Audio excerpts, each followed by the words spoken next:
Arena match number 3. So far, it's been a little rocky. We knew with our high-end curve that we'd be risking some problems in the early game if we couldn't keep the board clear. And that last match, we couldn't. And we fell too far behind. And even though we had some good options coming up, we never got to play them. And that's one of the problems with how you construct a curve. I'd like to more aggressively mulligan to get things like Claw in my hand early to make sure we can last that long. But doing so incurs the risk of bringing all the other big targets into our hand early and then being just dead. I must protect the wild. Nature will rise against you. I must protect the wild.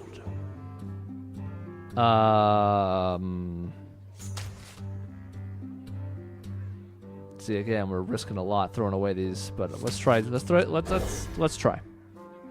Let's hope and try. Okay. This time our faith was rewarded. Next time, probably getting 2 6+ drops. Oh, we have options all over the place here. I'm just going to point out that in the one that we won, the very first match, we played Leper Gnome turn 1. So obviously, the fates are aligning here. This is going to be a battle of who blinks first on the 2-1, I think. The difference is he can kill mine because it's exposed. I can't kill his.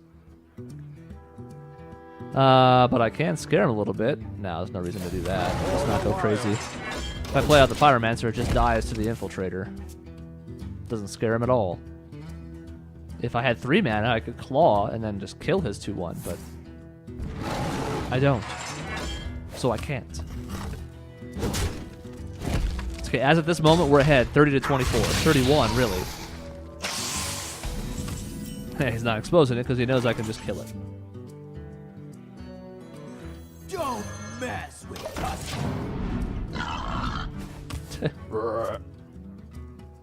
Yeah, I can just kill the little guy, but that's okay.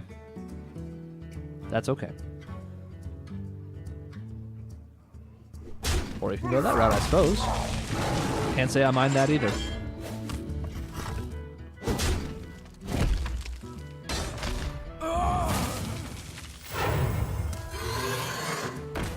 The Raptor, which we're just going to kill.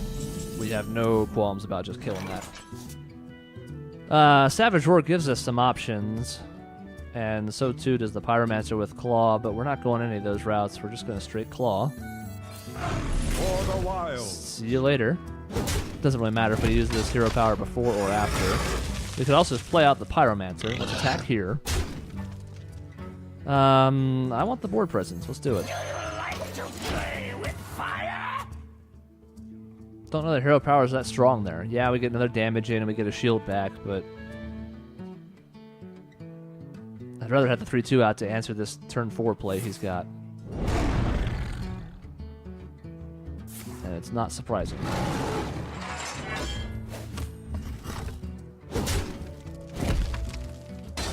Do I want a Savage Roar here?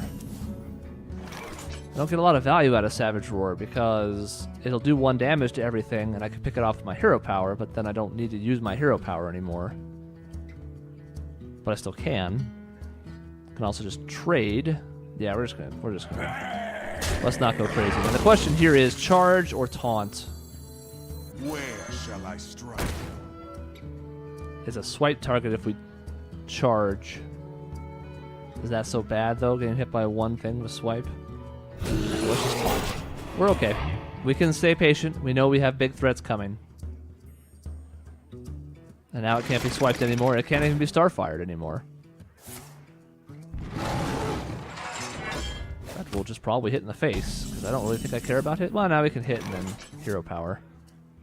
Yeah, let's do that. Yes, we end up getting swiped again potentially, but that's okay.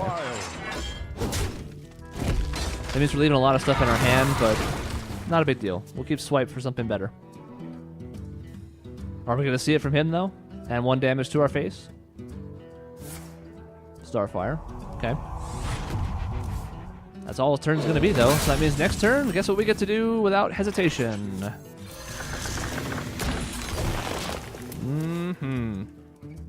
Normally the correct play there, of course, would be to wait until we've drawn the cards before we end the turn. But I don't have any Innervates in this deck, so I'm not going to have any 0 mana plays. And I didn't take those 2 Wisps. So I messed up, and now I have no 0 mana plays at all. A 6/7 that we can kill just by trading in a couple different ways. Or we could swipe claw hero power to kill it and keep the Keeper of the Grove, but we have 2 of them. Savage Roar is an option. We have a lot of options here. I'm just trying to decide which one's best. You know, that's a greedy play, but I like it.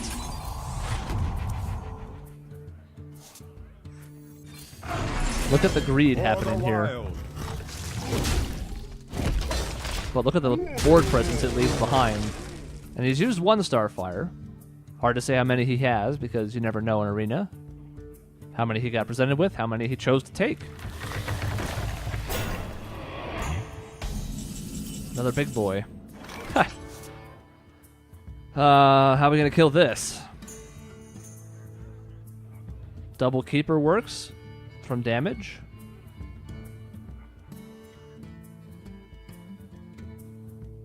I mean, Savage Roar works from that and hero power. 9 mana. We'd be left with that, so we could bring out the Chillwind Yeti and have that on the board yet. Take a lot of damage for doing it that way, though. I think that's a little insane, so let's just go this route. Safeguard the land. I must safeguard the land. Still gives us the advantage on the board. We're about even in the hand. We have a life lead. Doesn't need to be super crazy. We're not hitting ourselves for 8 for no reason. If we were close to closing out the game or something, maybe, but... Big creature every turn. It's Druid time. And he's got a Yeti out, too. So... if this is happening... and then what? Do I Drake first? Do I do this first? That's the better play. This is an option too, but I don't like that as much. Heh. No. So while it's out, let's get rid of that Yeti. We'll do 2 there, and then we can just go Bappa, Bappa. Now, what is this inviting class? What are we saying to our opponent? Play Swipe for free, kill everything. Doesn't have it. Or if he does, he just throws that for no reason, I guess. But he could. Nope. All right. That was sitting on a tee for Swipe, though.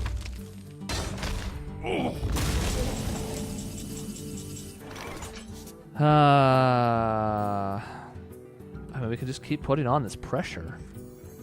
I don't know why we wouldn't. We have this in here to do things just like this. He can kill the 2/1 next turn, but to do so, he has to take himself to essentially 12. He'll get an armor from attacking. I must safeguard the land. Okay, there's the silence threat we talked about. It's kind of like he wants us to trade with his 2/4 then, though. Don't care about that. Oh, I guess he can hit the 4/1 if he wants to. There you go. Do we have lethal? We do, right? Just with Savage Roar? Yep. 6 and 4 is 10. He conceded before we could hit him. He beat us. He beat us with a punch. Man, I was looking forward to just bopping him in the face. Just for 10. Didn't happen. But you know what? Not going to complain. A victory is a victory. That gets us 1 victory away from our 2 quests, which are basically worth another arena run. And we're 2-1, and we still have plenty of life in us. Let's keep kicking.